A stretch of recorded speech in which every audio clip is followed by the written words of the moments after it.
فرائض بتا دیا، فرائض کی تعریف بتایا. فرض وہ سے کہتے ہیں کہ اس کا کرنا ضروری ہوتا ہے، نہ کریں تو سزا ملے گی، کرتے ہیں تو ثواب ملے گا. سنت کا مسئلہ یہ ہے، سنت پر عمل کرتے ہیں ثواب ملے گا، اگر نہیں عمل کرتے ہیں تو گناہ نہیں ملے گا. سنت پر اگر عمل نہیں کرتے ہیں تو گناہ نہیں ملے گا، لیکن کرنے سے ثواب ملتا ہے. تو آپ کے سامنے وضو کی سنتیں بیان کرتے ہیں. پہلے نمبر پر وضو کی سنت میں یہ ہے کہ وضو کے آغاز میں، شروعات میں بسم اللہ پڑھنا چاہیے. وضو کے آغاز میں جب وضو کرنے لگ جائیں.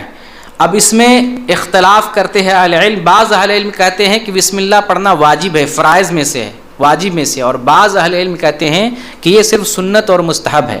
اور صحیح اور درست بات، قوی موقف یہی ہے کہ وضو کے شروع میں بسم اللہ پڑھنا مسنون ہے، مستحب ہے.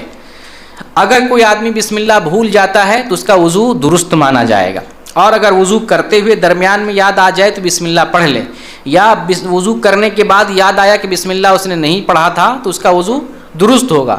اس لیے کہ اللہ تعالیٰ ایک تو بھول چوک کو ویسے ہی ہم سے معاف کر دیا ہے، بھول چوک ہم سے معاف ہے. دوسرا یہ کہ بسم اللہ پڑھنا واجب نہیں ہے، اس لیے اگر کوئی بھول گیا تھا تو اس کا وضو درست مانا جائے گا. ایک حدیث آتی ہے، نبی کریم صلی اللہ علیہ وسلم فرماتے ہیں لا وضوء لمن لم یذکر اسم اللہ علیہ، اس کا وضو نہیں جس نے اللہ کا نام نہیں لیا. اس حدیث سے دلیل پکڑتے ہیں کہ جو اللہ کا نام نہ لے، بسم اللہ نہ کہے تو اس کا وضو نہیں ہوتا ہے. حالانکہ دیگر اور نصوص کو سامنے رکھتے ہوئے بسم اللہ پڑھنا مستحب معلوم ہوتا ہے، واجب نہیں ہے، مستحب. ایک چیز وضو کی ایک دوسری سنت ہے کہ ہر وضو کے وقت مسواک کرنا مسنون ہے. جب بھی آپ وضو کریں تو مسواک کرنا چاہیے. نبی کریم صلی اللہ علیہ وسلم فرماتے ہیں لولا ان اشق علی امتی لامرتهم بالسواک مع کل صلاۃ، کہ اگر میری امت پر شاق نہ گزرتی تو میں ہر نماز کے وقت امت کو مسواک کرنے کا حکم دیتا. لیکن آپ نے حکم نہیں دیا. حکم کا مطلب آرڈر دے دیتا، واجبی حکم دے دیتا، تو آپ نے واجبی حکم نہیں دیا ہے. اس سے معلوم یہ ہوتا ہے کہ مسواک کرنا ہر نماز کے وقت، ہر وضو کے وقت مستحب اور مسنون ہے. وضو کی ایک تیسری سنت ہے کہ وضو کے شروع میں دونوں ہاتھ 3 مرتبہ دھلنا چاہیے. وضو کے آغاز میں دونوں ہاتھ 3 مرتبہ دھلنے کی کیفیت رسول اللہ صلی اللہ علیہ وسلم نے بیان فرمائی ہے. اسی طریقے سے وضو کی ایک سنت ہے کہ جو آدمی روزہ دار نہیں ہے، جو بغیر روزہ دار نہیں ہے، وہ آدمی کلی کرنے میں اور ناک میں پانی چڑھانے میں مبالغہ کرے. یعنی کلی زیادہ پانی لے کے کرے اور ناک میں زیادہ پانی چڑھائے. لیکن روزہ دار ہے تو ناک میں پانی چڑھانے میں اور کلی کرنے میں مبالغہ نہیں کرنا چاہیے، کیونکہ حلق جو ہے کھلا ہوا ہے اور وہ پانی نیچے گرنے کا اس سے خطرہ ہوتا ہے. اور اسی طریقے سے ناک کا حصہ بھی کھلا ہوا، ناک میں پانی زیادہ چڑھاتے ہیں تو اندر جانے کا خطرہ ہے. تو روزے کی حالت میں زیادہ پانی نہ ناک میں چڑھانا چاہیے، نہ زیادہ پانی سے کلی کرنا چاہیے. البتہ روزہ دار نہ ہو تو کلی کرنے میں اور ناک میں پانی چڑھانے میں مبالغہ کرنا چاہیے. نبی کریم صلی اللہ علیہ وسلم کا فرمان ہے وہ بالغ فی الاستنشاق الا ان تکون صائمہ، ناک میں پانی چڑھانے میں مبالغہ کرو الا ہے کہ تم روزے دار ہو. روزہ کی حالت میں ہو تو ناک میں پانی چڑھانے میں مبالغہ نہ کرو. تو ایک سنت یہ تھی. 5ویں سنت ہے وضو کی دلک. وضو میں دلک کرنا چاہیے. جب کوئی عضو دھلے تو رگڑ کر کے مل کر کے دھلے. نبی صلی اللہ علیہ وسلم کے بارے میں آتا ہے جیسے ہاتھ اور بازو دھلتے تھے رگڑتے تھے، مل کر کے دھلتے تاکہ پانی جلد تک صحیح طریقے سے پہنچ جائے. اسی طرح سے آپ صلی اللہ علیہ وسلم کیا کرتے ہیں، خلال کیا کرتے تھے. جیسے داڑھی کا خلال کرتے، نیچے داڑھی کے نیچے سے پانی مارتے تھے اور داڑھی میں انگلی ڈال کر کے خلال کرتے تھے. تو یہ انگلی کا خلال کرنا، ہاتھ کی انگلی ہو، پیر کی انگلی ہو اور داڑھی ہو، اس کا خلال کرنا مسنون ہے. لیکن شرط یہ ہے کہ جیسے ہاتھوں تک پانی پہنچ گیا ہو. اگر پانی نہ پہنچا ہو تو پھر پانی پہنچانا تو واجب ہے. پانی پہنچ گیا ہے تو صرف خلال کرنا سنت ہے. انگلیوں کے درمیان، پیروں کی انگلیوں میں یہ سنت ہے. اور اسی طریقے سے داڑھی میں بھی خلال کرنا یہ مسنون ہے. رسول اللہ صلی اللہ علیہ وسلم اس پر عمل کیا کرتے تھے. 6ٹھی سنت ہے ہاتھوں اور پاؤں میں دائیں جانب کو مقدم رکھنا چاہیے.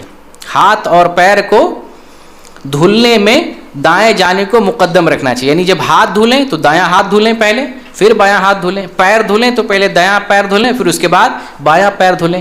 نبی کریم صلی اللہ علیہ وسلم کے بارے میں آتا ہے کہ جب آپ کوئی کام کرتے، جیسے کنگھی کرتے یا آپ جو ہے کوئی جو ہے کام کرنا شروع کرتے، طہارت کرتے، جوتا پہنتے یا کوئی کام کرتے تو دائیں طرف سے شروع کرتے۔ سیدہ عائشہ رضی اللہ تعالی عنہا بیان کرتی ہیں یعجبہ التیمن فی تنعلہ وترجلہ وطہورہ وفی شانہ کلہ، کہ نبی کریم صلی اللہ علیہ وسلم کو یہ بات پسند آتی تھی، دائیں طرف سے کام کرنا، دائیں طرف سے کام کرنا آپ کو پسند آتا تھا۔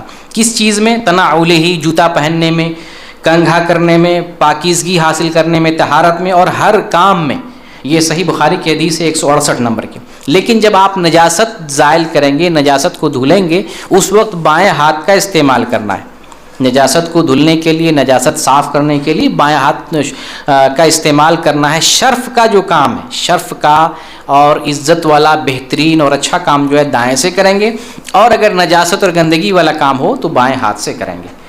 یہ چھٹی سنت ہے۔ ساتویں سنت ہے چہرے، ہاتھوں اور پیروں کو 3 مرتبہ دھلنا ہے۔ چہرے کو بھی، ہاتھ کو بھی، پاؤں کو بھی 3 مرتبہ دھلنا سنت ہے، لیکن ایک مرتبہ دھلنا بھی ایک مرتبہ دھلنا ضروری ہے۔ صحیح بخاری کی حدیث ہے 157 نمبر کی کہ رسول اللہ صلی اللہ علیہ وسلم نے اعضائے وضو کو ایک مرتبہ دھلا ہے۔